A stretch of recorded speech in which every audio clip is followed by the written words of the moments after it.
మనం ఇప్పుడు వరాహస్వామి టెంపుల్ కి వెళ్తున్నాం. తిరుమల ప్రెమిసెస్ లో ఉన్న వరాహస్వామి టెంపుల్ కి వెళ్తున్నాం.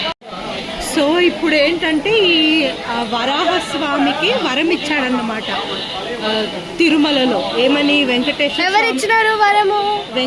స్వామి ఏమని వరం ఇచ్చాడంటే, తిరుమలపై వచ్చే భక్తులు కంపల్సరీ వరాహస్వామికి ఫస్ట్ దర్శనం చేసుకోవాలని.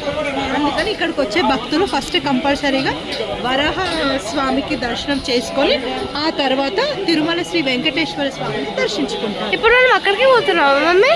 ఇప్పుడు వరాహస్వామి టెంపుల్ కి వెళ్తున్నాం. సో ఫ్రెండ్స్, ఇది కోనేరు అనమాట. ఇది ఎవరైనా అంగ ప్రదక్షిణ కానీ ఎవరైనా మంచిగా దర్శనం చేసుకోవాలంటే ఇక్కడికి వచ్చి ఇందులో అంటే మునిగి మంచిగా దేవుడి దగ్గరికి దర్శనానికైనా అంగ ప్రదక్షిణ అయినా పోతారు.